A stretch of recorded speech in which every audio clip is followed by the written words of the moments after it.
ಎಲ್ಲರಿಗೂ ನಮಸ್ಕಾರ ಸ್ನೇಹಿತರೆ. ಇನ್ನು ಈ ದಿನ ಒಂದು ಸಣ್ಣ ಪರಿಹಾರ ಮಾಡಿದ್ರೂ ಅದ್ಭುತ ಫಲ ದೊರೆಯುತ್ತದೆ.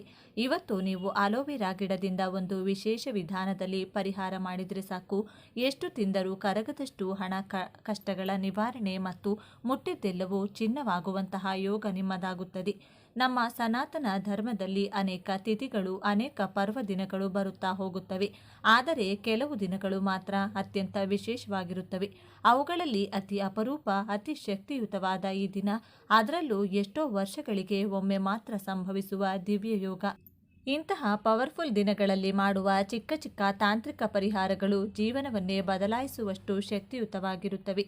ಸ್ನೇಹಿತರೆ, ಇಂದು ನಾವು ಮಾತನಾಡುತ್ತಿರುವುದು ಅಂಥದ್ದೇ ಒಂದು ಮಹಾಶಕ್ತಿಯ ಪರಿಹಾರ.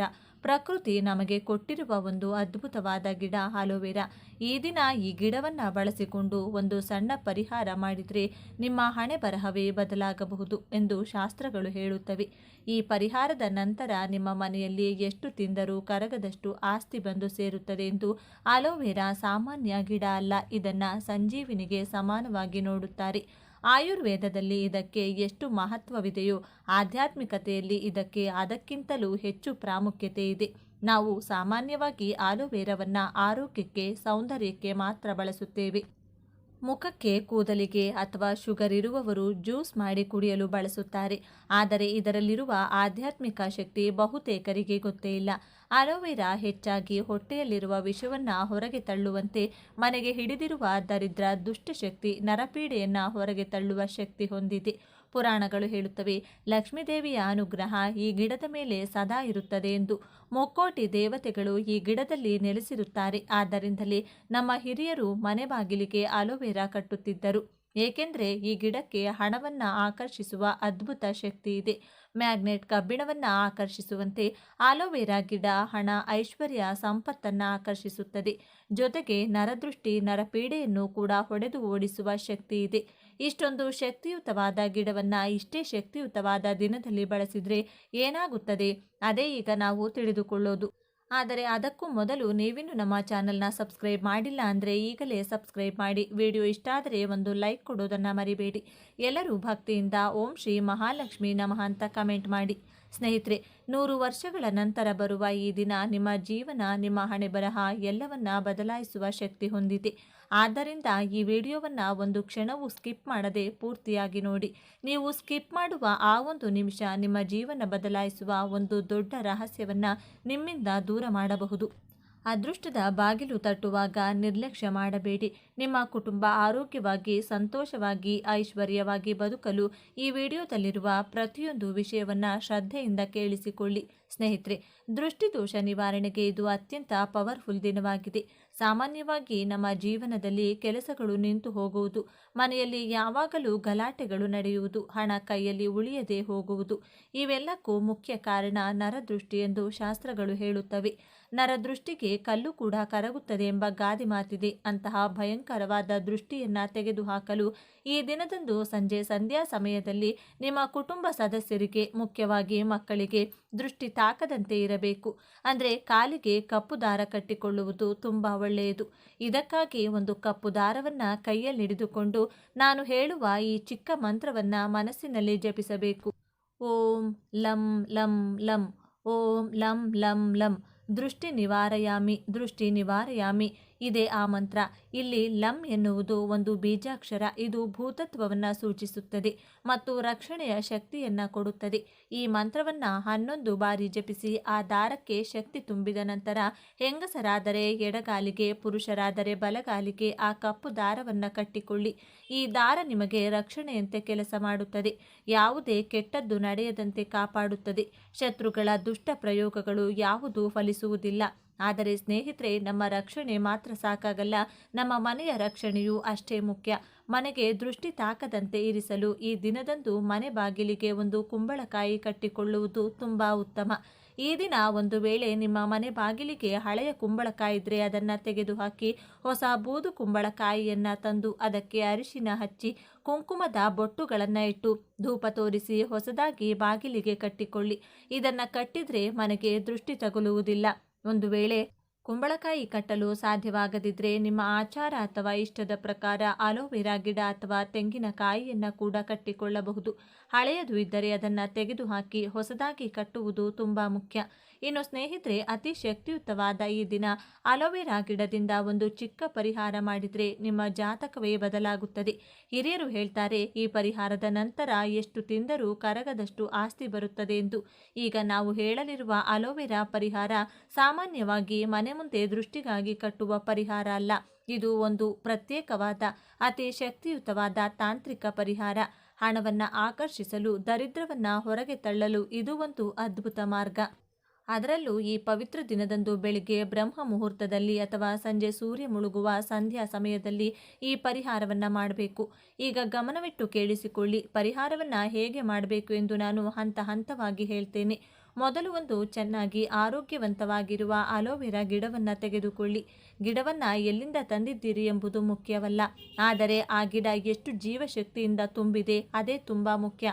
ಗಿಡ ಬಾಡಿದಂತೆ ಇರಬಾರದು. ಹಸಿರು ಬಣ್ಣದಲ್ಲಿ ಪಳಪಳ ಹೊಳೆಯುತ್ತಾ ನೋಡಿದ ತಕ್ಷಣ ಪಾಸಿಟಿವ್ ಎನರ್ಜಿ ಕೊಡಬೇಕು. ಗಿಡವನ್ನು ಬೇರಿನ ಸಮೇತ ತೆಗೆದುಕೊಳ್ಳಿ. ಬೇರಿನ ಸಮೇತ ತೆಗೆದುಕೊಂಡ ನಂತರ ಮೊದಲು ಅದನ್ನು ಶುದ್ಧ ನೀರಿನಿಂದ ಚೆನ್ನಾಗಿ ತೊಳೆಯಿರಿ. ಗಿಡದ ಮೇಲೆ ಇರುವ ಧೂಳು, ಮಣ್ಣು, ಮಲಿನತೆ ಎಲ್ಲವೂ ಸಂಪೂರ್ಣವಾಗಿ ಹೋಗುವವರೆಗೂ ಸ್ವಚ್ಛಗೊಳಿಸುವುದು ಬಹಳ ಮುಖ್ಯ. ಶುದ್ಧತೆ ಇದ್ದಾಗಲೇ ಶಕ್ತಿ ಸರಿಯಾಗಿ ಕೆಲಸ ಮಾಡುತ್ತದೆ. ಇದಾದ ನಂತರ ಆ ಅಲೋವೆರಾ ಗಿಡಕ್ಕೆ ಪೂರ್ಣವಾಗಿ ಅರಿಶಿನ ಹಚ್ಚಬೇಕು. ಅರಿಶಿನ ದೇವಿಗೆ ಅತ್ಯಂತ ಪ್ರಿಯವಾದದ್ದು. ಇದು ಕ್ರಿಮಿನಾಶಕದಂತೆ ಕೆಲಸ ಮಾಡುವುದರ ಜೊತೆಗೆ ಮಂಗಳಕರ ಶಕ್ತಿಯನ್ನು ಆಕರ್ಷಿಸುತ್ತದೆ. ಹಸಿರು ಅಲೋವೆರಾ ಗಿಡದ ಮೇಲೆ ಅರಿಶಿನದ ಹಳದಿ ಬಣ್ಣ ಬೆರೆತಾಗ ಅಲ್ಲಿ ಒಂದು ಅದ್ಭುತವಾದ ದೈವಿಕ ಕಾಂತಿ ಮೂಡುತ್ತದೆ. ಈಗ ಕುಂಕುಮವನ್ನು ತೆಗೆದುಕೊಳ್ಳಿ. ಅಲೋವೆರಾ ಗಿಡದ ಮೇಲೆ ಅಲ್ಲಲ್ಲಿ ಬೊಟ್ಟುಗಳನ್ನು ಇಡಿ. ಗಿಡದ ತುದಿಯಲ್ಲಿ, ಮಧ್ಯಭಾಗದಲ್ಲಿ ಮತ್ತು ತಪ್ಪದೆ ಕೊನೆಯಲ್ಲಿ ಕುಂಕುಮದ ಗುರುತುಗಳು ಇರಲಿ. ಆ ರೀತಿ ಈ ಅಲೋವೆರಾ ಗಿಡವನ್ನು ಒಂದು ದೇವತಾ ಮೂರ್ತಿಯಂತೆ ಸಿದ್ಧಪಡಿಸಿಕೊಳ್ಳಿ. ಇದೀಗ ಒಂದು ಹೊಸ ಕೆಂಪು ಬಟ್ಟೆಯನ್ನು ತೆಗೆದುಕೊಳ್ಳಿ. ಬಳಸಿರದ ಹೊಸ ಕೆಂಪು ಬಣ್ಣದ ರವಿಕೆ ಬಟ್ಟೆ ಇದಕ್ಕೆ ಅತ್ಯಂತ ಸೂಕ್ತ. ಕೆಂಪು ಬಣ್ಣ ಶಕ್ತಿ, ಯಶಸ್ಸು ಮತ್ತು ಐಶ್ವರ್ಯವನ್ನು ಸೂಚಿಸುತ್ತದೆ. ಈ ಕೆಂಪು ಬಟ್ಟೆಯ ಮಧ್ಯದಲ್ಲಿ ನಾವು ಸಿದ್ಧಪಡಿಸಿದ ಅಲೋವೆರಾ ಗಿಡವನ್ನು ಇರಿಸಿ. ಇಲ್ಲಿಯೇ ಸ್ನೇಹಿತರೆ ಒಂದು ಬಹಳ ಮುಖ್ಯವಾದ ರಹಸ್ಯ ಇದೆ. ಸಾಮಾನ್ಯವಾಗಿ ನಾವು ಬಾಗಿಲಿಗೆ ಅಲೋವೆರಾ ಗಿಡವನ್ನು ಕಟ್ಟಿದರೆ ಅದು ಕೇವಲ ದೃಷ್ಟಿಯನ್ನು ಮಾತ್ರ ನಿವಾರಿಸುತ್ತದೆ. ಆದರೆ ನಾವೀಗ ಮಾಡುತ್ತಿರುವುದು ಕೇವಲ ದೃಷ್ಟಿ ನಿವಾರಣೆಯಲ್ಲ, ಇದು ಐಶ್ವರ್ಯ ಪ್ರಾಪ್ತಿಯ ಪರಿಹಾರ. ನಮಗೆ ಹಣ ಬೇಕು, ಕರಗದ ಐಶ್ವರ್ಯ ಬೇಕು, ಎಲ್ಲ ಕಷ್ಟಗಳಿಂದ ಮುಕ್ತಿಯಾಗಬೇಕು. ಅದಕ್ಕಾಗಿ ಕೆಂಪು ಬಟ್ಟೆಯೊಳಗೆ ಕೆಲವು ಪವಿತ್ರವಾದ ವಸ್ತುಗಳನ್ನು ನಾವು ಸೇರಿಸಲಿದ್ದೇವೆ. ಮೊದಲಿಗೆ ಅಲೋವೆರಾ ಗಿಡದ ಮೇಲೆ ಒಂದು ಅರಿಶಿನ ಕೊಂಬನ್ನು ಇರಿಸಿ. ಆ ಅರಿಶಿನ ಕೊಂಬಿಗೆ ಅರಿಶಿನದ ದಾರವನ್ನು ಸುತ್ತಿರಿಸಬೇಕು. ಅರಿಶಿನ ಕುಂಕುಮ ಜ್ಯೋತಿಷ್ಯ ಶಾಸ್ತ್ರದ ಪ್ರಕಾರ ಗುರುಗ್ರಹಕ್ಕೆ ಸಂಕೇತ. ಗುರುಗ್ರಹದ ಅನುಗ್ರಹ ಇದ್ದಾಗಲೇ ಮನುಷ್ಯನಿಗೆ ಸಂಪತ್ತು, ಹೆಸರು, ಕೀರ್ತಿ ದೊರೆಯುತ್ತದೆ. ಅದೇ ರೀತಿ ಅರಿಶಿನ ಕೊಂಬು ಚಿನ್ನಕ್ಕೆ ಪ್ರತಿರೂಪ. ಇದಾದ ನಂತರ ಅದರ ಪಕ್ಕದಲ್ಲಿ ₹1 ನಾಣ್ಯವನ್ನು ಇರಿಸಿ. ನಾವು ಹಣವನ್ನು ಧನಲಕ್ಷ್ಮಿಯ ಪ್ರತಿರೂಪವೆಂದು ಭಾವಿಸುತ್ತೇವೆ. ಚಿಲ್ಲರೆ ನಾಣ್ಯದ ಶಬ್ದ ಎಲ್ಲಿ ಕೇಳಿಸುತ್ತದೋ ಅಲ್ಲಿ ಲಕ್ಷ್ಮೀದೇವಿ ಶಾಶ್ವತವಾಗಿ ನೆಲೆಸುತ್ತಾಳೆ ಎಂದು ಹಿರಿಯರು ಹೇಳುತ್ತಾರೆ. ಹಾಗಾಗಿ ಈ ಪರಿಹಾರದಲ್ಲಿ ₹1 ನಾಣ್ಯಕ್ಕೆ ಅಷ್ಟೊಂದು ಪ್ರಾಮುಖ್ಯತೆ ಇದೆ. ಇವುಗಳ ಜೊತೆಗೆ ಇನ್ನೊಂದು ಅತಿ ಶಕ್ತಿಯುತವಾದ ವಸ್ತು. ಇದನ್ನು ಲಕ್ಷ್ಮೀದೇವಿಯ ಸಹೋದರಿ ಎಂದು ಕರೆಯುತ್ತಾರೆ. ಅದೇ ಕವಡೆ. 3 ಲಕ್ಷ್ಮಿ ಕವಡೆಗಳನ್ನು ಆ ಕೆಂಪು ಬಟ್ಟೆಯೊಳಗೆ ಇರಿಸಿ. ಲಕ್ಷ್ಮೀದೇವಿಗೆ ಕವಡೆಗಳೆಂದರೆ ಅಪಾರ ಪ್ರೀತಿ. ಕವಡೆಗಳು ಇರುವ ಸ್ಥಳದಲ್ಲಿ ಐಶ್ವರ್ಯ ವೃದ್ಧಿಯಾಗುತ್ತದೆ ಎಂದು ಶಾಸ್ತ್ರಗಳು ಹೇಳುತ್ತವೆ. ಈಗ ಸ್ನೇಹಿತರೆ ಒಮ್ಮೆ ಗಮನಿಸಿ. ಕೆಂಪು ಬಟ್ಟೆಯೊಳಗೆ ಇರುವ ವಸ್ತುಗಳು: ಒಂದು ಅಲೋವೆರಾ ಗಿಡ, ಒಂದು ಅರಿಶಿನ ಕೊಂಬು, 3 ಕವಡೆಗಳು ಮತ್ತು ₹1 ನಾಣ್ಯ. ಈಗ ಈ ಬಟ್ಟೆಯನ್ನು ಜಾಗ್ರತೆಯಿಂದ ಗಂಟು ಹಾಕಿ ಕಟ್ಟಬೇಕು. ಒಳಗಿರುವ ಯಾವ ವಸ್ತುವು ಕೆಳಗೆ ಬೀಳದಂತೆ ಬಿಗಿಯಾಗಿ ಗಂಟು ಹಾಕುವುದು ಬಹಳ ಮುಖ್ಯ. ಈ ರೀತಿ ಗಂಟು ಹಾಕಿದ ನಂತರ ಇದು ಇನ್ನೂ ಈ ಒಂದು ಸಾಮಾನ್ಯ ಗಂಟಲ್ಲ. ಈಗ ಇದಕ್ಕೆ ಒಂದು ದೈವಿಕ ಮುದ್ರೆಯನ್ನು ನಾವು ಹಾಕಬೇಕಾಗಿದೆ. ಆ ದೈವಿಕ ಮುದ್ರೆ ಇನ್ನೇನೂ ಅಲ್ಲ, ಕಲಿಯುಗದ ದೈವ ಶ್ರೀ ವೆಂಕಟೇಶ್ವರನ 3 ನಾಮಗಳು. ಈ 3 ನಾಮಗಳನ್ನು ಸ್ವಚ್ಛವಾದ ಗಂಧದಿಂದ ಗಂಟಿನ ಮೇಲೆ ಬರೆಯಬೇಕು. ನೀವು ಈ ನಾಮಗಳನ್ನು ಬರೆಯುವ ಕ್ಷಣದಿಂದಲೇ ಆ ಗಂಟಿಗೆ ಅನಂತ ರಕ್ಷಣೆಯ ಶಕ್ತಿ ಸೇರುತ್ತದೆ. ವೆಂಕಟೇಶ್ವರನ ಅನುಗ್ರಹ ಆ ಗಂಟಿನೊಳಗೆ ನೆಲೆಸುತ್ತದೆ. ಇದೀಗ ಈ ಪವಿತ್ರವಾದ ಗಂಟು ಪೂರ್ಣವಾಗಿ ಸಿದ್ಧವಾಗಿದೆ. ಈಗ ಸ್ನೇಹಿತರೆ, ಇದನ್ನು ನಿಮ್ಮ ಮನೆಯ ಮುಖ್ಯ ದ್ವಾರದ ಅಥವಾ ಸಿಂಹದ್ವಾರದ ಮೇಲೆ ಕಟ್ಟಬೇಕಾಗಿದೆ. ಬಾಗಿಲಿನ ಮಧ್ಯಭಾಗದಲ್ಲಿ ಅಥವಾ ಮನೆಯೊಳಗೆ ಬರುವವರಿಗೆ ಸ್ಪಷ್ಟವಾಗಿ ಕಾಣುವಂತೆ ಬಾಗಿಲಿನ ಎಡ ಅಥವಾ ಬಲಭಾಗದಲ್ಲಿ ಗಟ್ಟಿಯಾಗಿ ಕಟ್ಟಿಬಿಡಿ. ಇದನ್ನು ಕಟ್ಟಿದ ಕ್ಷಣದಿಂದಲೇ ನಿಮ್ಮ ಮನೆಯೊಳಗೆ ಪ್ರವೇಶಿಸಲು ಯತ್ನಿಸುವ ಎಲ್ಲ ನೆಗೆಟಿವ್ ಎನರ್ಜಿ ಬಾಗಿಲಿನ ಹೊರಗಡೆಯಲ್ಲೇ ನಿಂತು ಬಿಡುತ್ತದೆ. ಆದರೆ ಇಲ್ಲೊಂದು ಬಹಳ ಮುಖ್ಯವಾದ ವಿಷಯ ಇದೆ. ಗಂಟು ಕಟ್ಟಿದ ತಕ್ಷಣ ಎಲ್ಲವೂ ಮುಗಿದು ಹೋಯಿತು ಎಂದು ನಿರ್ಲಕ್ಷ್ಯ ಮಾಡಬಾರದು. ಇನ್ನೊಂದು ಅತ್ಯಂತ ಮುಖ್ಯವಾದ ಹಂತ ಇನ್ನು ಬಾಕಿ ಇದೆ ಸ್ನೇಹಿತರೆ. ಇದು ಈಗ ಒಂದು ಶಕ್ತಿಯುತವಾದ ವಸ್ತುವಾಗಿದೆ. ಇದಕ್ಕೆ ಯಾವುದೇ ತರಹದ ಕೆಟ್ಟ ಶಕ್ತಿಗಳ ಪ್ರಭಾವ ಬೀರುವಂತಾಗಬಾರದು. ಅದಕ್ಕಾಗಿ ಗಂಟು ಕಟ್ಟಿದ ತಕ್ಷಣ ಇದಕ್ಕೆ ದೃಷ್ಟಿ ತೆಗೆದು ಹಾಕಬೇಕು. ದೃಷ್ಟಿ ತೆಗೆದು ಹಾಕಲು ನಿಮ್ಮ ಎಡಗೈಯಲ್ಲಿ ಸ್ವಲ್ಪ ಕಲ್ಲುಪ್ಪನ್ನು ತೆಗೆದುಕೊಳ್ಳಿ. ನಿಮ್ಮೆಲ್ಲರಿಗೂ ಗೊತ್ತಿದೆ, ಕಲ್ಲುಪ್ಪಿಗೆ ನೆಗೆಟಿವ್ ಎನರ್ಜಿ ಎಳೆಯುವ ಶಕ್ತಿ ಇದೆ ಎಂದು. ಈಗ ಎಡಗೈಯಲ್ಲಿ ಉಪ್ಪನ್ನು ಹಿಡಿದುಕೊಂಡು ಬಾಗಿಲಿಗೆ ಕಟ್ಟಿರುವ ಆ ಗಂಟಿನ ಸುತ್ತ ಎಡಗಡೆಯಿಂದ 3 ಬಾರಿ ಮತ್ತು ಬಲಗಡೆಯಿಂದ 3 ಬಾರಿ ನಿಧಾನವಾಗಿ ಸುತ್ತಿ ದೃಷ್ಟಿ ತೆಗೆದು ಹಾಕಿ. ಈ ರೀತಿ ದೃಷ್ಟಿ ತೆಗೆದಾಗ ಆ ಗಂಟಿನೊಳಗೆ ಇರುವ ಪ್ರತಿಯೊಂದು ವಸ್ತುವಿನ ಶಕ್ತಿ ಜಾಗೃತಗೊಳ್ಳುತ್ತದೆ. ಇದಾದ ನಂತರ ಆ ಗಂಟು ತನ್ನ ಕೆಲಸವನ್ನು ಆರಂಭಿಸುತ್ತದೆ. ಹಣವನ್ನು ಆಕರ್ಷಿಸುವುದು, ದರಿದ್ರವನ್ನು ದೂರ ಮಾಡುವುದು, ದೃಷ್ಟಿಯನ್ನು ತೆಗೆದುಹಾಕುವುದು ಮತ್ತು ನಿಮ್ಮ ಮನೆಯ ರಕ್ಷಣೆ ಮಾಡುವುದು. ಇದೀಗ ಗಮನಿಸಿ, ದೃಷ್ಟಿ ತೆಗೆದ ನಂತರ ನಿಮ್ಮ ಕೈಯಲ್ಲಿರುವ ಉಪ್ಪನ್ನು ಮನೆಯೊಳಗೆ ತೆಗೆದುಕೊಂಡು ಹೋಗಬಾರ್ದು. ಅದನ್ನು ಹೊರಗಡೆ ಯಾವುದಾದರೂ ಗಿಡದ ಹತ್ತಿರ ಅಥವಾ ಮೋರಿ ಒಳಗೋ ಅಥವಾ ಹರಿಯುವ ನೀರಿನಲ್ಲೋ ಎಸೆದು ಬಿಡಿ. ಒಂದು ವೇಳೆ ಹೊರಗಡೆ ಸಿಂಕ್ ಇದ್ದರೆ ಅದರಲ್ಲೂ ಹಾಕಬಹುದು. ಆದರೆ ಯಾರೂ ತುಳಿಯದ ಸ್ಥಳದಲ್ಲೇ ಉಪ್ಪನ್ನು ಹಾಕಬೇಕು. ಇದಾದ ನಂತರ ನೀವು ಎದುರಿಸುತ್ತಿರುವ ಆರ್ಥಿಕ ಸಮಸ್ಯೆಗಳು, ಸಾಲದ ತೊಂದರೆಗಳು ಎಲ್ಲವೂ ಮೆಲ್ಲನೆ ನಿವಾರಣೆಯಾಗಲು ಆರಂಭವಾಗುತ್ತದೆ. ಈ ಪರಿಹಾರದಲ್ಲಿ ಬಳಸಿರುವ ಪ್ರತಿಯೊಂದು ವಸ್ತುವು ಒಂದು ಅದ್ಭುತದಂತೆ ಕೆಲಸ ಮಾಡುತ್ತದೆ. ಇನ್ನು ಒಂದು ಮುಖ್ಯವಾದ ವಿಷಯ, ಪ್ರತಿದಿನ ಆ ಗಂಟಿಗೆ ಧೂಪ ತೋರಿಸುವುದನ್ನು ಮರೆಯಬೇಡಿ. ಈ ಗಂಟನ್ನು 1 ವರ್ಷದ ಕಾಲ ಹಾಗೆಯೇ ಇಟ್ಟುಕೊಳ್ಳಬೇಕು. 1 ವರ್ಷದ ನಂತರ ಬರುವ ಅಮಾವಾಸ್ಯೆಯ ದಿನ ಅಥವಾ ಹುಣ್ಣಿಮೆ ಮತ್ತೆ ಇದೇ ರೀತಿಯಲ್ಲಿ ಹೊಸ ಗಂಟನ್ನು ತಯಾರಿಸಿ ಬಾಗಿಲಿಗೆ ಕಟ್ಟಿಕೊಳ್ಳಿ. ಹಳೆಯ ಗಂಟನ್ನು ಮನೆಯೊಳಗೆ ತೆಗೆದುಕೊಂಡು ಹೋಗದೆ ಹರಿಯುವ ನೀರಿನಲ್ಲಿ ಬಿಸಾಡಬೇಕು. ಹರಿಯುವ ನೀರು ಸಿಗದಿದ್ದರೆ ಬಾವಿಯೊಳಗೆ ಹಾಕಬಹುದು ಅಥವಾ ಯಾವುದಾದರೂ ಗಿಡ ಅಥವಾ ಮರದ ಕೆಳಗೆ ಸ್ವಲ್ಪ ಮಣ್ಣು ತೋಡಿ ಅದರೊಳಗೆ ಈ ಗಂಟನ್ನು ಇಟ್ಟು ಮಣ್ಣು ಮುಚ್ಚಿಬಿಡಿ. ಅಷ್ಟೇ ಸ್ನೇಹಿತರೆ, ನೋಡಲು ತುಂಬ ಸರಳವಾಗಿ ಕಾಣಿಸುವ ಈ ಪರಿಹಾರ ನೀವು ಊಹಿಸಿಕೊಳ್ಳದಾರದಷ್ಟು ಶಕ್ತಿಯುತವಾಗಿದೆ. ಆದ್ದರಿಂದ ಪೂರ್ಣ ನಂಬಿಕೆ ಮತ್ತು ಭಕ್ತಿಯಿಂದ ಈ ಪರಿಹಾರವನ್ನು ಬೆಳಿಗ್ಗೆ 3:30ರಿಂದ 5 ಗಂಟೆಯ ಒಳಗೆ ಅಥವಾ ನಾಳೆ ಸಂಜೆ 5ರಿಂದ 7:30 ಒಳಗೆ ಮಾಡಿ ಮುಗಿಸಿ. ಈ ವಿಡಿಯೋ ನಿಮಗೆ ಇಷ್ಟವಾದರೆ ಲೈಕ್ ಮಾಡಿ, ಶೇರ್ ಮಾಡಿ. ಇಂಥ ಇನ್ನಷ್ಟು ಉತ್ತಮ ಮಾಹಿತಿಗಳಿಗಾಗಿ ತಪ್ಪದೆ ನಮ್ಮ ಚಾನೆಲ್ನ ಸಬ್ಸ್ಕ್ರೈಬ್ ಮಾಡಿಕೊಳ್ಳಿ. ಇಂತಹ ಶಕ್ತಿಶಾಲಿಯ ಈ ದಿನ ತುಳಸಿ ಸಸ್ಯದ 5 ಎಲೆಗಳಿಂದ ಈ ಚಿಕ್ಕ ಕೆಲಸ ಮಾಡಿದರೆ ಶಿವಕೇಶವ ಇಬ್ಬರ ಅನುಗ್ರಹ ಸಂಪೂರ್ಣವಾಗಿ ಪ್ರಾಪ್ತಿಯಾಗಿ ಈಗ ನೀವು ಅನುಭವಿಸುತ್ತಿರುವಂಥ ಸರ್ವ ಕಷ್ಟ ದುಃಖಗಳಿಂದ ಮುಕ್ತಿ ಸಿಗುತ್ತದೆ. ಈ ದಿನ ದೀಪದ ಬತ್ತಿಗಳಿಗೆ ಈ ಒಂದು ಪುಡಿಯನ್ನು ಹಾಕಿ ದೀಪಾರಾಧನೆಯನ್ನು ಮಾಡಿದರೆ ಮಹಾಲಕ್ಷ್ಮಿ ದೇವಿಯ ಆಣೆಗೆ ಗಂಧ ಕುಂಕುಮದ ಬೊಟ್ಟನ್ನು ಇಟ್ಟು ಮನೆಗೆ ಕರೆದಂತೆ ಮಹಾಲಕ್ಷ್ಮಿಯನ್ನ ಮನೆಗೆ ಬರುವಂತೆ ಮಾಡುವಂತಹ ಶಕ್ತಿಶಾಲಿ ದೀಪಾರಾಧನೆ ಯಾವುದು? ಹಣದ ಸಮಸ್ಯೆಗಳು ಬಾರದೆ ನಿತ್ಯ ಧನಾಕರ್ಷಣೆ ಆಗಲು, ಕೊಟ್ಟ ಹಣ ಬರಬೇಕಾದ ಆಸ್ತಿಗಳು ಬರಲು ಇನ್ನು ಯಾವ ನೀರನ್ನು ಮನೆಯಲ್ಲಿ ಚೆಲ್ಲಬೇಕು? ತುಳಸಿ ಗಿಡಕ್ಕೆ ಯಾವ ದಿನ ಜಲವನ್ನು ಅರ್ಪಿಸಬೇಕು? ಯಾವ ಶ್ಲೋಕ ಹೇಳಿಕೊಂಡ್ರೆ ಸಾಕ್ಷಾತ್ ಲಕ್ಷ್ಮಿಯಾಗೂ ತುಳಸಿ ದೇವಿಯ ಅನುಗ್ರಹ ಪ್ರಾಪ್ತಿಯಾಗುತ್ತದೆ? ಯಾವ ತಪ್ಪುಗಳನ್ನು ಈ ಮಾಸದಲ್ಲಿ ಮಾಡಬಾರದು ಅಂತ ಇವತ್ತಿನ ಈ ವಿಡಿಯೋದಲ್ಲಿ ತಿಳಿಸಿಕೊಡ್ತೀವಿ. ಬನ್ನಿ. ಅದಕ್ಕೂ ಮುನ್ನ ನೀವಿನ್ನು ಚಾನಲ್ಗೆ ಸಬ್ಸ್ಕ್ರೈಬ್ ಆಗಿಲ್ಲ ಅಂದರೆ ಈಗಲೇ ಸಬ್ಸ್ಕ್ರೈಬ್ ಆಗಿ, ಹಾಗೆ ವಿಡಿಯೋಗೆ ಲೈಕ್ ಮಾಡಿ, ವಿಡಿಯೋ ಸ್ಕಿಪ್ ಮಾಡದೆ ಕೊನೆ ತನಕ ನೋಡಿ. ಎಲ್ಲರೂ ಭಕ್ತಿಯಿಂದ ಓಂ ಶ್ರೀ ಮಹಾಲಕ್ಷ್ಮಿ ನಮಃ ಅಂತ ಕಮೆಂಟ್ ಮಾಡಿ. ಈ ದಿನದಂದು ಈ ಕೆಲಸಗಳನ್ನು ಮಾಡಿ. ಇದರಿಂದ ಕೈನಲ್ಲಿ ಹಣ ನಿಲ್ಲುತ್ತಿಲ್ಲವೆಂದರೆ, ವಿಪರೀತ ಹಣ ಖರ್ಚಾಗುತ್ತಿದೆ ಅಂದರೆ, ಕೊಟ್ಟ ಹಣ ಬರುತ್ತಿಲ್ಲವೆಂದರೆ ಹಣದ ಆಗಮನ ಆಗುತ್ತದೆ. ಮನೆಯಲ್ಲಿ ಮಹಾಲಕ್ಷ್ಮಿ ದೇವಿ ನೆಲೆಸಿ ಐಶ್ವರ್ಯ, ಹಣದ ಆಕರ್ಷಣೆಯಾಗುತ್ತದೆ. ಲಕ್ಷ್ಮಿ ಜೊತೆಗೆ ಶುಕ್ರ, ಬುಧನ ಅನುಗ್ರಹ ಕೂಡ ಪ್ರಾಪ್ತಿಯಾಗುತ್ತದೆ. ಈ ದಿನ 1 ಚೊಂಬು ನೀರಿಗೆ ಸ್ವಲ್ಪ ಹಸುವಿನ ಹಾಲನ್ನು ಬೆರೆಸಿ ಮನೆಯ ಎಲ್ಲ ಕೋಣೆಗಳಿಗೂ ಪ್ರೋಕ್ಷಣೆ ಮಾಡಬೇಕು. ಹಸುವಿನ ಹಾಲು ಅಥವಾ ಹಸುವಿನ ಸಗಣಿಯನ್ನು ಸ್ವಲ್ಪ ನೀರಿಗೆ ಬೆರೆಸಿ ಮನೆಯ ಮೂಲೆ ಮೂಲೆಗೂ ಚೆಲ್ಲಿ ಹೊಸ್ತಿಲಿನ ಮೇಲೂ ಕೂಡ ಸ್ವಲ್ಪ ಪ್ರೋಕ್ಷಣೆಯನ್ನು ಮಾಡಿ, ನಂತರ ಹೊಸ್ತಿಲಿಗೆ ಅರಿಶಿನ ಕುಂಕುಮದ ಬೊಟ್ಟನ್ನು ಇಟ್ಟು ಆರತಿ ಬೆಳಗಿ ಸಿಹಿ ನೈವೇದ್ಯವನ್ನು ಅರ್ಪಿಸಬೇಕು. ದ್ವಾರ ಪೂಜೆಯನ್ನು ಮಾಡಿ ಮಹಾಲಕ್ಷ್ಮಿ ದೇವಿಯನ್ನ ಮನೆಗೆ ಸ್ವಾಗತಿಸಬೇಕು. ತುಳಸಿ ದೇವಿಯ ಆರಾಧನೆ ತುಂಬಾ ಶ್ರೇಷ್ಠ. ಇದರಿಂದ ಸರ್ವ ಪುಣ್ಯಗಳು ಲಭಿಸುತ್ತವೆಂದು ಪುರಾಣಗಳು ಹೇಳುತ್ತವೆ. ಈ ದಿನ ಸಾಕ್ಷಾತ್ ವಿಷ್ಣುದೇವರು 4 ತಿಂಗಳು ನಂತರ ಯೋಗ ನಿದ್ರೆಯಿಂದ ಎಚ್ಚರಗೊಳ್ಳುತ್ತಾನೆ. ಈ ಮಾಸದಲ್ಲಿ ಸಾಕ್ಷಾತ್ ವಿಷ್ಣು ಹಾಗೂ ಲಕ್ಷ್ಮೀ ದೇವಿಯು ನದಿಗಳಲ್ಲಿ ಪವಿತ್ರ ಸ್ನಾನ ಮಾಡಿ ತುಳಸಿ ದೇವಿಯನ್ನ ಪೂಜಿಸಿದರು ಎಂದು ಹೇಳಲಾಗುತ್ತದೆ. ಇದೇ ಕಾರಣದಿಂದ ನಾವು ಕೂಡ ತುಳಸಿ ಮಾತೆಗೆ ಪೂಜಿಸಿದ್ರೆ ಸಕಲ ಇಷ್ಟಾರ್ಥಗಳು ನೆರವೇರುತ್ತದೆ. ಗುರುವಾರದ ದಿನ ಮನೆಗೆ ತುಳಸಿ ಸಸಿಯನ್ನ ತಂದು ನೆಟ್ಟು ಆ ಸಸಿಯನ್ನ ಬೆಳೆಸಲು ಶುರು ಮಾಡಬೇಕು. ಪ್ರತಿನಿತ್ಯ ಬೆಳಗ್ಗೆ ತುಳಸಿ ಗಿಡಕ್ಕೆ ಜಲವನ್ನ ಅರ್ಪಿಸಬೇಕು. ಸಂಜೆ ಸಮಯದಲ್ಲಿ ಮನೆಯ ಮುಂದೆ ದೀಪಾರಾಧನೆ ಮಾಡಿದರೆ ತುಂಬಾನೇ ಉತ್ತಮ. ಬ್ರಾಹ್ಮಿ ಮುಹೂರ್ತದಲ್ಲಿ ಎದ್ದು ಸ್ನಾನ ಮಾಡಿ ತುಳಸಿ ದೇವಿಯ ಪೂಜೆ ಮಾಡಿದರೆ ತೀರ್ಥಯಾತ್ರೆ ಮಾಡಿದಂಥ ಅಖಂಡ ಪುಣ್ಯ ಫಲ ಲಭಿಸುತ್ತದೆ. ಇದರ ಜೊತೆಗೆ ತುಳಸಿಗೆ ಜಲವನ್ನು ಅರ್ಪಿಸುವಾಗ ಈ ಒಂದು ಶ್ಲೋಕವನ್ನು ಹೇಳಿಕೊಂಡು ತುಳಸಿ ದೇವಿಗೆ ನಮಸ್ಕಾರ ಮಾಡಿಕೊಳ್ಳಬೇಕು.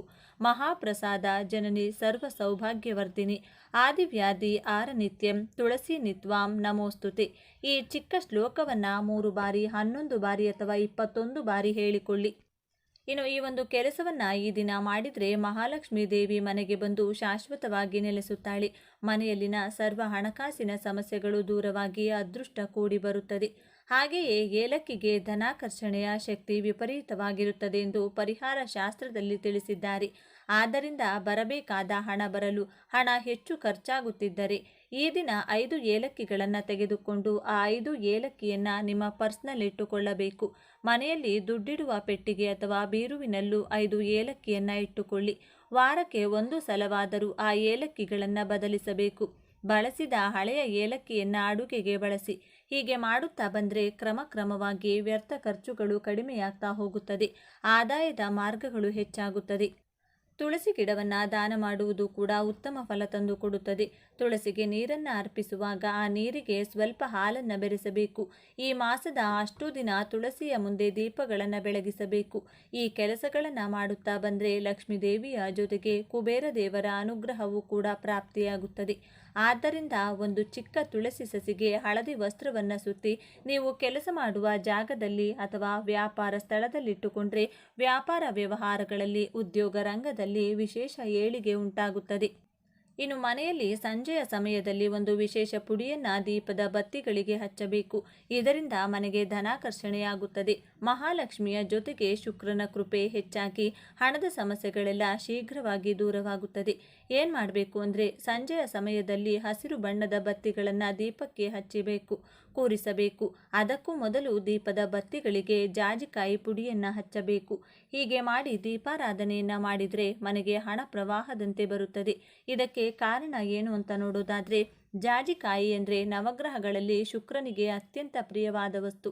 ಶುಕ್ರನಿಗೆ ಅಧಿಷ್ಠಾನ ದೇವತೆ ಶ್ರೀ ಮಹಾಲಕ್ಷ್ಮಿ. ಆದ್ದರಿಂದ ಈ ದಿನವೇ ಜಾಜಿಕಾಯಿ ಪುಡಿಯನ್ನು ಹಸಿರು ಬಣ್ಣದಲ್ಲಿರುವ ದೀಪದ ಬತ್ತಿಗಳಿಗೆ ಹಚ್ಚಿ ನಂತರ ದೀಪಾರಾಧನೆ ಮಾಡಿದರೆ ಬುಧನ ಕೃಪೆ, ಶುಕ್ರನ ಕೃಪೆ ಪ್ರಾಪ್ತಿಯಾಗುತ್ತದೆ. ಧನಲಕ್ಷ್ಮೀ ದೇವಿಯ ಅನುಗ್ರಹವು ಲಭಿಸಿ ನಿರಂತರ ಧನಾಗಮನ ಮನೆಗೆ ಆಗುತ್ತದೆ. ನೀರಿನಂತೆ ಹಣ ಖರ್ಚಾಗುತ್ತಿದ್ರೆ ವ್ಯರ್ಥ ಖರ್ಚುಗಳು ನಿಲ್ಲುತ್ತವೆ. ಲಕ್ಷ್ಮೀ ದೇವಿಯ ಕೃಪೆಯಿಂದ ಸಾಲಗಳೆಲ್ಲ ತೀರಿ ಸುಖ ಸುಮ್ಮನೆ ಜೀವನ ನೀವು ನೋಡಬಹುದು. ನೆಮ್ಮದಿಯ ಜೀವನವನ್ನು ನೀವು ನಡೆಸಬಹುದು. ಹಾಗೆಯೇ ಈ ದಿನ ವಿಶೇಷವಾಗಿ ತುಳಸಿಯ 5 ಎಲೆಗಳಿಂದ ಈ ಚಿಕ್ಕ ಕೆಲಸ ಮಾಡಿದರೆ ಅದೃಷ್ಟ ಕೂಡಿ ಬರುತ್ತದೆ. ಶಿವನ ಅನುಗ್ರಹದಿಂದ ಕಷ್ಟಗಳೆಲ್ಲ ಮಂಜಿನಂತೆ ಕರಗಿ ಹೋಗುತ್ತದೆ. ಭೇದ ಭಾವವಿಲ್ಲದೆ ಶಿವಕೇಶವ ಅಂದರೆ ಶಿವ ಹಾಗೂ ವಿಷ್ಣುವಿನ ಆರಾಧನೆಯನ್ನು ಮಾಡಿಕೊಳ್ಬೇಕು. ಈ ತುಳಸಿ ಎಲೆಗಳ ಚಿಕ್ಕ ಕೆಲಸದಿಂದ ವಿಷ್ಣು, ತುಳಸಿ, ಲಕ್ಷ್ಮೀ ಕೃಪೆಯ ಜೊತೆಗೆ ಮಹಾಶಿವನ ಕೃಪೆ ಕೂಡ ಪ್ರಾಪ್ತಿಯಾಗುತ್ತದೆ. ಈ ದಿನ ಬೆಳಿಗ್ಗೆ ಬೇಗ ಎದ್ದು ಸ್ನಾನ ಮಡಿಗಳನ್ನು ಮಾಡಿ ತುಳಸಿಯ 5 ಎಲೆಗಳನ್ನು ನೀವು ಕೈನಲ್ಲಿ ಹಿಡಿದು ಶಿವ ಹಾಗೂ ಮಹಾವಿಷ್ಣು ಇಬ್ಬರ ಸ್ಮರಣೆಯನ್ನು ಮಾಡುತ್ತಾ 5 ನಿಮಿಷ ಧ್ಯಾನ ಮಾಡಬೇಕು. ನಂತರ 5 ಎಲೆಗಳನ್ನು ನಿಮ್ಮ ಮನೆಯ ದೇವರ ಕೋಣೆಯಲ್ಲಿಡಬೇಕು. ಆ ದಿನ ಮಲಗುವಾಗ ಈ 5 ಎಲೆಗಳನ್ನು ಮಲಗುವ ದಿಂಬಿನ ಕೆಳಗಿಟ್ಟುಕೊಂಡು ನಿದ್ರಿಸಬೇಕು. ಹೀಗೆ ಮಾಡೋದ್ರಿಂದ ಶಿವ ಹಾಗೂ ವಿಷ್ಣು ಇವರಿಬ್ಬರ ಅನುಗ್ರಹದಿಂದ ನಿಮ್ಮ ವಿದ್ಯೆ, ಉದ್ಯೋಗ, ವ್ಯಾಪಾರ, ಹಣಕಾಸು ಯಾವುದೇ ಕಷ್ಟಗಳಿದ್ದರೂ ದೂರವಾಗುತ್ತದೆ. ಅನೇಕ ವಿಧವಾದ ಶುಭ ಫಲಗಳು ಲಭಿಸುತ್ತದೆ. ಶಿವನಿಗೆ ಬಹಳ ಪ್ರಿಯವಾದಂತಹ ಶಿವನಿಗೆ ಬಿಲ್ವ ದಳಗಳಿಂದ ಪೂಜಿಸಿ ಕಷ್ಟಗಳು ಕಳೆಯಲು ಬೇಡಿಕೊಳ್ಳಬೇಕು. ಶಿವನಿಗೆ ಸಾಧ್ಯವಾದರೆ ರುದ್ರಾಭಿಷೇಕ ಮಾಡಿಸಿ ಒಂದೇ ದಿನದಲ್ಲಿ ಶಿವ ಹಾಗೂ ವಿಷ್ಣುವಿನ ದರ್ಶನ ಮಾಡಿ ಮನೆಗೆ ಬನ್ನಿ. ಈ ದಿನ ಸಂಜೆ ಸಮಯದಲ್ಲಿ ಮನೆಯ ಸದಸ್ಯರೆಲ್ಲ ಸೇರಿ ಈ ಚಿಕ್ಕ ಕೆಲಸ ಮಾಡಿದರೆ ಜೀವನದಲ್ಲಿ ಅದ್ಭುತಗಳು ಜರುಗಲು ಆರಂಭವಾಗುತ್ತದೆ. ಏನು ಮಾಡಬೇಕು ಅಂದರೆ, ಮನೆಯಲ್ಲಿರುವ ಸ್ತ್ರೀಯರಾಗಿರಬಹುದು, ಪುರುಷರಾಗಿರಬಹುದು, ಸೂರ್ಯ ಮುಳುಗಿದ ನಂತರ ಮನೆಯ ಈ 4 ಜಾಗಗಳಲ್ಲಿ ದೀಪಾರಾಧನೆಯನ್ನು ಮಾಡಿಕೊಳ್ಳಿ. ದೇವರ ಮನೆಯಲ್ಲಿ ತುಳಸಿ ಗಿಡದ ಬಳಿ, ರಂಗೋಲಿಯ ಮಧ್ಯಭಾಗದಲ್ಲಿ, ಮುಖ್ಯ ದ್ವಾರದ ಬಳಿ ಈ 4 ವಿಶೇಷ ಜಾಗಗಳಲ್ಲಿ ದೀಪಗಳನ್ನು ಬೆಳಗಿಸಿ. ಇದರಿಂದ ಮನೆಯಲ್ಲಿರುವಂಥ ದೇವತಾ ಶಕ್ತಿ ಜಾಗೃತವಾಗುತ್ತದೆ. ಮನೆಗೆ ಪ್ರವೇಶ ಮಾಡುವ ಅಸುರ ಶಕ್ತಿಗಳನ್ನು ತಡೆಯುತ್ತದೆ. ಶಾಸ್ತ್ರದಲ್ಲೇ ತಿಳಿಸಿರುವ ಈ 4 ಜಾಗಗಳಲ್ಲಿ ಈ ದಿನ ಸಂಜೆಯ ಸಮಯದಲ್ಲಿ ದೀಪಗಳನ್ನು ಬೆಳಗಿಸಿದರೆ ಮನೆಗೆ ಪಾಸಿಟಿವ್ ಶಕ್ತಿ ಉಂಟಾಗಿ ಮನೆಯ ಯಜಮಾನನ ಕೆಲಸ ಕಾರ್ಯ, ಉದ್ಯೋಗ, ವ್ಯಾಪಾರ ರಂಗದಲ್ಲಿ ಅಭಿವೃದ್ಧಿಯನ್ನು ನೀವು ನೋಡಬಹುದು. ಮನೆಯಲ್ಲಿನ ಆರೋಗ್ಯ, ಹಣಕಾಸಿನ ಸಮಸ್ಯೆಗಳು ದೂರವಾಗಿ ಸುಖ, ಶಾಂತಿ, ನೆಮ್ಮದಿ ಕೂಡ ನೆಲೆಸುತ್ತದೆ. ಮಹಾಲಕ್ಷ್ಮಿ ದೇವಿಯ ಅನುಗ್ರಹ ಕೂಡ ಪ್ರಾಪ್ತಿಯಾಗುತ್ತದೆ. ಹಾಗೆಯೇ ಶಿವನು ಅಭಿಷೇಕ ಪ್ರಿಯನಾದರೆ ವಿಷ್ಣುದೇವರು ಅಲಂಕಾರ ಪ್ರಿಯ. ಶಿವನಿಗೆ ಹಾಗೂ ವಿಷ್ಣುದೇವರಿಗೆ ಪ್ರಿಯವಾದ ಮಾಸವಾಗಿದ್ದು, ಶಿವ ಹಾಗೂ ವಿಷ್ಣು ಇಬ್ಬರನ್ನ ಪೂಜಿಸಬೇಕು, ಪ್ರೀತಿಸಬೇಕು. ಶಿವನ ಕೃಪೆಗಾಗಿ ಶಿವಾಭಿಷೇಕ ಮಾಡಿದರೆ ವಿಷ್ಣುದೇವರಿಗೆ ಭಕ್ತಿಯಿಂದ ಸೇವಂತಿಗೆ ಪುಷ್ಪ, ತುಳಸಿ ಮಾಲೆಗಳನ್ನು ಅರ್ಪಿಸಿ ಅಲಂಕಾರ ಮಾಡಿಸುವುದು ಅಥವಾ ಮಾಡುವುದನ್ನು ಮಾಡಬೇಕು. ಇದರಿಂದ ಹರಿಹರನ ಅನುಗ್ರಹ ಪ್ರಾಪ್ತಿಯಾಗುತ್ತದೆ. ಶಿವಲೀಲೆ, ವಿಷ್ಣು ಲೀಲೆಗಳನ್ನು ಕೇಳಬೇಕು. ಹರಿಹರಗೆ ಸಂಬಂಧಿಸಿದ ಕತೆ ಪುರಾಣಗಳನ್ನು ತಿಳಿದುಕೊಳ್ಳಬೇಕು. ಈ ದಿನ ಈರುಳ್ಳಿ, ಬೆಳ್ಳುಳ್ಳಿ ಆಹಾರದಲ್ಲಿ ಬಳಸಬಾರದು. ಮಾಂಸಾಹಾರ ಸೇವಿಸಲೇಬಾರದು. ಮದ್ಯಪಾನ ಮಾಡುವವರು ಈ ಮಾಸದಲ್ಲಿ ಆದಷ್ಟು ನಿಮ್ಮ ಅಭ್ಯಾಸಗಳನ್ನು ಬಿಡಬೇಕು. ಕುಡಿತ ಬಿಡಲು ಸಾಧ್ಯವಾಗದಿದ್ದರೆ ಶಿವನಿಗೆ ನಿಮ್ಮ ಕೈನಿಂದ ಜಲಾಭಿಷೇಕ ಮಾಡುತ್ತಾ ಬನ್ನಿ. ಈ ದುಶ್ಚಟ ಬಿಡಲು ಅನುಗ್ರಹ ನೀಡೆಂದು ಶಿವನಿಗೆ ಬೇಡಿಕೊಂಡು ಚಮತ್ಕಾರ ನೋಡಿ. ದಿನ ಕಳೆದಂತೆ ಇನ್ಯಾವುದೇ ದಿನಗಳಲ್ಲಿಯೂ ಕುಡಿಯಬೇಕೆಂಬ ಆಸೆ ನಿಮ್ಮಲ್ಲಿ ಬರುವುದಿಲ್ಲ. ಎಷ್ಟೇ ಪರಿಹಾರ ಮಾಡಿದರೂ ಹಣದ ಸಮಸ್ಯೆಗಳು ದೂರವಾಗುತ್ತಿಲ್ಲವೆಂದರೆ ಕೆಲವು ದಿನಗಳ ಕಾಲ ಕೆಂಪು ಬಣ್ಣದ ಪರ್ಸನ್ನು ಖರೀದಿ ಮಾಡಿ ಆ ಪರ್ಸಿನೊಳಗೆ 2 ತುಳಸಿ ದಳಗಳನ್ನು ಇಟ್ಟು ಆಗಾಗ ಬದಲಿಸುತ್ತಾ ಇರಬೇಕು. ಮನೆಯ ಮುಖ್ಯ ದ್ವಾರದ ಮೇಲೆ ಪ್ರತಿಯೊಬ್ಬರೂ ಸ್ವಸ್ತಿಕ್ ಚಿಹ್ನೆಯನ್ನು ಬರೆಯುತ್ತಿರಿ. ಆದರೆ ಒಂದು ಸಲ ಈ ಎಣ್ಣೆಗಳನ್ನು ಬಳಸಿ ಸ್ವಸ್ತಿಕ್ ಬರೆದು ನೋಡಿ. ಮನೆಯಲ್ಲಿ ಅದ್ಭುತಗಳು ಜರುಗಲು ಆರಂಭವಾಗುತ್ತದೆ. ಮಂದಾರ ಎಣ್ಣೆಯ ಜೊತೆ ಕೊಬ್ಬರಿ ಎಣ್ಣೆಯನ್ನು ಬೆರೆಸಿ ಆ ಎಣ್ಣೆಗೆ ಸ್ವಲ್ಪ ಕುಂಕುಮವನ್ನು ಮಿಶ್ರಣ ಮಾಡಿ ಅದರಿಂದ ಮನೆಯ ಮುಖ್ಯ ದ್ವಾರದ ಮೇಲೆ ಚಿಕ್ಕದಾಗಿ ಸ್ವಸ್ತಿಕ್ ಚಿಹ್ನೆಯನ್ನು ಬರೆದು ಕೆಲವು ದಿನಗಳ ಕಾಲ ಮನೆಯಲ್ಲಿ ಆಗುವಂತಹ ಹಣದ ಬದಲಾವಣೆಗಳನ್ನು ನೀವೇ ಗಮನಿಸಿ. ಹಣದ ಸಮಸ್ಯೆ, ಆರೋಗ್ಯದ ಸಮಸ್ಯೆ, ಮಾನಸಿಕ ಕಿರಿಕಿರಿಗಳು ದೂರವಾಗಿ ಅದೃಷ್ಟ ಮನೆಗೆ ಚೆನ್ನಾಗಿ ಕೂಡಿ ಬರುತ್ತದೆ. ಮನೆಯಲ್ಲಿ ಹಣದ ಜೊತೆಗೆ ಸುಖ, ಶಾಂತಿ, ನೆಮ್ಮದಿ ವೃದ್ಧಿಯಾಗ್ತಾ ಹೋಗುತ್ತದೆ. ಇನ್ನು ಅಶೋಕ ವೃಕ್ಷಕ್ಕೆ ಎಲ್ಲ ಸಾಲದ ಸಮಸ್ಯೆಗಳನ್ನು ದೂರ ಮಾಡುವ ಅದ್ಭುತ ಶಕ್ತಿ ಇದೆ ಎಂದು ಭವಿಷ್ಯ ಪುರಾಣದಲ್ಲಿ ತಿಳಿಸಿದ್ದಾರೆ. ಸಾಲದ ವಿಷವಲಯದಲ್ಲಿ ನರಳುತ್ತಿದ್ದರೆ ಮನೆಗೆ ತಪ್ಪದೆ ಅಶೋಕ ಸಸಿಯನ್ನು ತಂದು ಚಿಕ್ಕ ಪಾಟ್ನಲ್ಲಿ ಹಾಕಿ ಬೆಳೆಸಬೇಕು. ಸಸಿಯು ಸ್ವಲ್ಪ ದೊಡ್ಡದಾದ ಮೇಲೆ ಖಾಲಿ ಮೈದಾನದಲ್ಲಿ ನೆಟ್ಟು ಬರಬೇಕು.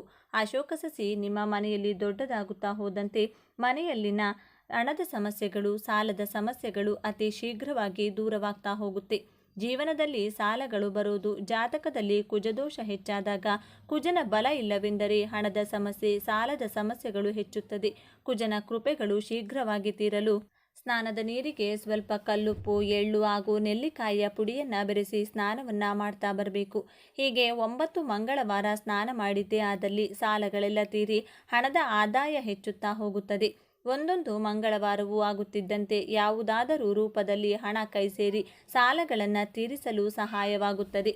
ನೋಡಿದ್ರಲ್ಲ, ಮನೆಗೆ ಮಹಾಲಕ್ಷ್ಮಿ ದೇವಿಯ ಆಗಮನ ಆಗಲು ಯಾವ ರೀತಿಯಾಗಿ ದೀಪಾರಾಧನೆ ಮಾಡಬೇಕು, ಸಾಲಗಳು ತೀರಲು ಯಾವ ರೀತಿಯಾಗಿ ಸ್ನಾನವನ್ನು ಮಾಡಬೇಕು ಅಂತ ಇವತ್ತಿನ ಈ ವಿಡಿಯೋದಲ್ಲಿ ತಿಳಿಸಿಕೊಟ್ಟಿದ್ದೇವೆ. ಈ ಮಾಹಿತಿ ನಿಮಗೆ ಇಷ್ಟವಾದರೆ ತಪ್ಪದೆ ಜೈ ಮಹಾಲಕ್ಷ್ಮಿ ದೇವಿ ಅಂತ ಬರೆದು ಈ ವಿಡಿಯೋನ ಪ್ರತಿಯೊಬ್ಬರಿಗೂ ಶೇರ್ ಮಾಡಿ. ಮುಂದಿನ ಬಾರಿ ಮತ್ತೊಂದು ವಿಶೇಷ ದೈವ ಮಾಹಿತಿಯೊಂದಿಗೆ ನಮ್ಮ ಚಾನೆಲ್ನ ಮೂಲಕ ಭೇಟಿಯಾಗೋಣ. ಧನ್ಯವಾದಗಳು ಸ್ನೇಹಿತರೆ.